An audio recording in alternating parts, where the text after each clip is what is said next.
Good morning and good evening, everyone.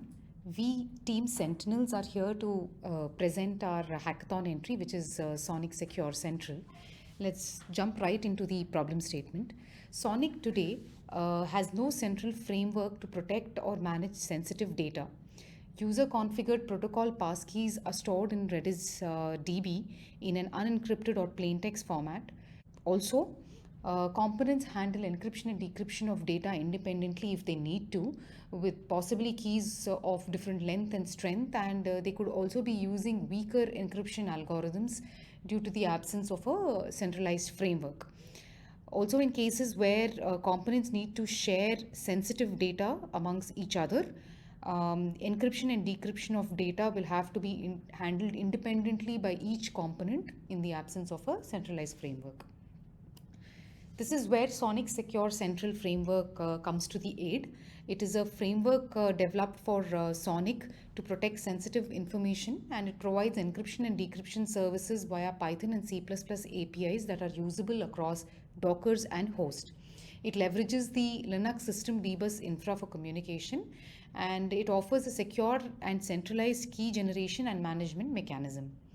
AES 128 CVC encryption is supported, and this AES key used for encryption is generated from the system MAC, which is used as a seed for PBKDF2.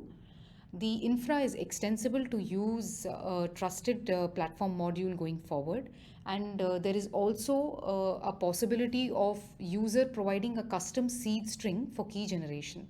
This is generally useful in cases where multiple devices in the network need to use the same key to allow for config copy paste across devices. Let's now look at the SSE infrastructure overview. The SSE infra sits on the host and comprises of multiple building blocks as is seen in the diagram. The key file is saved on the disk, and it is only accessible to the root user. All the protocol applications sitting on the host or within the Dockers communicate with the SSE infra via the Linux system dbus. Let's now look at a sample flow which illustrates how the centralized SSE infra aids in seamless encryption and decryption of sensitive data. So here we see that the user configures a radius passkey via the CLI.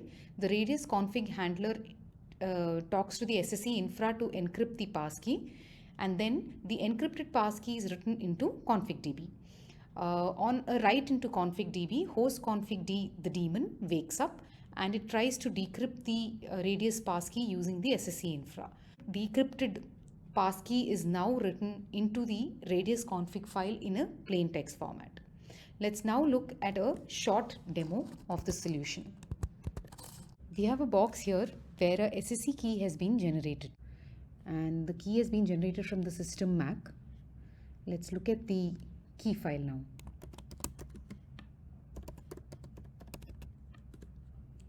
So as you can see, the key is only accessible to the root user and is in the binary format.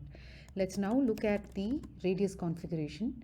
There is no radius configuration on the system right now. Let's now just go ahead and add a radius server with a passkey configuration. What this would do is it will trigger encryption at the config handler and decryption at the host config.d. Now we'll see how the passkey is saved in the Redis DB. As is evident here, the passkey is in the encrypted format and is no longer in the plain text. Let's go back and look at the radius configuration file and see how the passkey has been saved.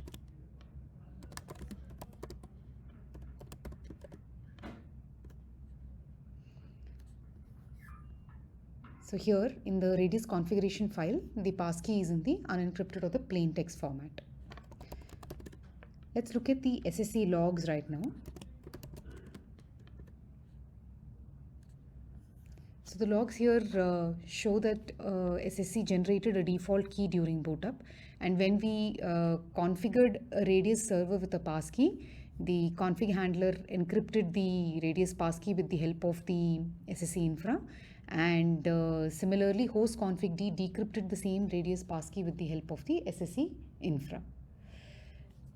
Today we saw a specific protocol use case of the SSE infra. In reality, SSE infra can be used to protect sensitive data across the system, and hence it is a valuable addition to the SONiC ecosystem. Thank you.